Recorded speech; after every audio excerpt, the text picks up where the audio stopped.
એક ન્યાય માટે એક દીકરીને ભટકવું પડે તેવું કદાચ ગુજરાતમાં જ શક્ય છે. વાત અમરેલીમાં પાટીદાર દીકરીના કાઢવામાં આવેલા સરઘસની છે. સોમવારે પાયલે રાજ્યના ડીજીપી સમક્ષ પોતાની વ્યથા વ્યક્ત કરી અને ન્યાય માટેની રજૂઆત કરી. તો બીજી તરફ સુરતમાં ધરણા પર બેસે તે પહેલા જ કોંગ્રેસના નેતાઓની અટકાયત થઈ ગઈ. ત્યારે કેવી રીતે પાયલ ગોટીનો મુદ્દો પકડી રહ્યો છે ગરમી, આવો જોઈએ.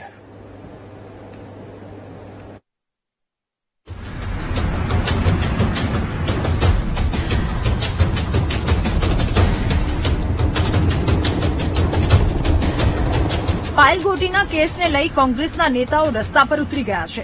પહેલા અમરેલીમાં ધરણા કર્યા અને આજે સુરતમાં ધરણાનું આયોજન કર્યું હતું, પરંતુ પોલીસે એમનો પ્લાન નિષ્ફળ બનાવી દીધો. બીજી તરફ ન્યાયની ગુહાર સાથે પાયલે રાજ્યના પોલીસ વડાને પોતાની વ્યથા જણાવી. પાયલ ગોટી સોમવારે પોતાના વકીલ અને જેની ઠુંબરની સાથે ગાંધીનગર પહોંચી હતી અને પોલીસ વડા સાથે બેઠક કરી રજૂઆત કરી. આ સાથે જ પોતાની સાથે થયેલા અન્યાય મુદ્દે ફરિયાદ પણ કરી. કાયદો ભંગ કરવા માટે જે કહેવામાં આવ્યું છે તેને અંગે તપાસ કરવી અને આ દીકરીની અને અન્ય આરોપીઓ સાથે માનવાધિકારનો ભંગ થયું છે એમાં એ કેટલો જવાબદાર એ પણ તપાસ માટે માંગી છે. એ ઉપરાંત સંજય કોરાટ એસપીની સામે અન્ય પોલીસ અધિકારીઓની સામે અમે વિધિવત આજે ફરિયાદ કરી છે. આની અંદર પ્રેસ કોન્ફરન્સ કરી તેના ફોટા, સરઘસ કાઢ્યા તેના વિડીયો ક્લિપિંગ્સ છે. આ ફક્ત પોલીસ ફરિયાદ પૂરતું મર્યાદિત નથી.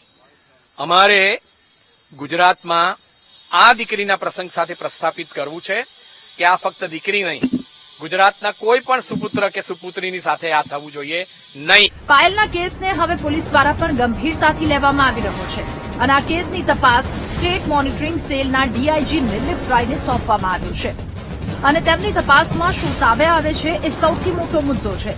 બીજી તરફ અમરેલીમાં ધરણા કર્યા પછી કોંગ્રેસ નેતા પરેશ ધાનાણી સહિતના દિગ્ગજ નેતાઓ સુરતમાં ધરણા કરવા પહોંચ્યા હતા. સુરત એટલે પાટીદારોનો ગઢ ગણાય છે અને પાટીદાર કાર્ડ રમવાનો કોંગ્રેસનો ખેલ હોય એવું લાગ્યું, પરંતુ કોંગ્રેસના પ્લાનિંગ પર સુરત પોલીસે પાણી ફેરવી દીધું.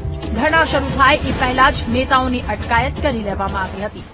લખનારા પણ ભાજપવાળા, બોલનારા પણ ભાજપવાળા, ટાઈપિસ્ટ દીકરીનો જયારે ભોગ લીધો છે ત્યારે અમે અપોઝિટ પાર્ટીવાળા, અમારામાં લાગુ પડતો પ્રશ્ન નહોતો, પણ નિર્દોષ દીકરીને જયારે ઘરમાંથી તમે લઈ આવો છો, એને જેલ હવાલે કરો છો, એમાં ખોટી કલમો નાખો છો, એને મારો છો અને એને સરઘસ કાઢો છો, ત્યારે અમે માર્કેટમાં એટલા માટે આવ્યા કે તમારે પૈસા કમાવાના, તમારે તમારી પાર્ટીમાં મોટાપણું થવાનું, એ તમારી લડાઈ હતી.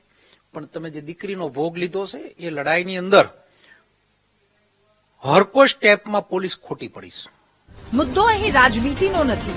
કોંગ્રેસ રાજનીતિ કરે છે કે નહીં એની સાથે પણ લેવા દેવા નથી. મુદ્દો અહીં એક દીકરીના સરઘસનો છે. એક નિર્દોષ દીકરીને પટ્ટાથી મારવાનો છે. જાહેરમાં એક દીકરીને બદનામ કરવાનો છે. એવામાં પાયલની વ્યથા સમજીને આ કેસમાં યોગ્ય કાર્યવાહી ક્યારે થાય છે એ સૌથી મહત્વનું છે.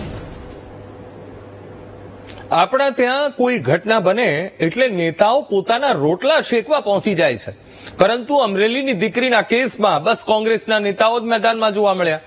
આજ દિન સુધી એક પણ ભાજપના નેતાએ પાયલની મુલાકાત નથી લીધી અને ન તો તેની વ્યથા જાણી છે.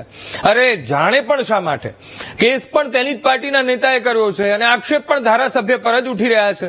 બીજી તરફ અમરેલીના જાણીતા નેતા અને રાજકોટના સાંસદ એ સભાઓમાં તો પાયલ સાથે જે થયું તે દુઃખદ છે તેવું જણાવે છે, પરંતુ પાયલને ફોન કરવાનો કે તેની વ્યથા જાણવાનો પ્રયાસ નથી કર્યો. હાલ આ કેસ નિર્લિપ્ત રાયના હાથમાં સોંપવામાં આવ્યો છે.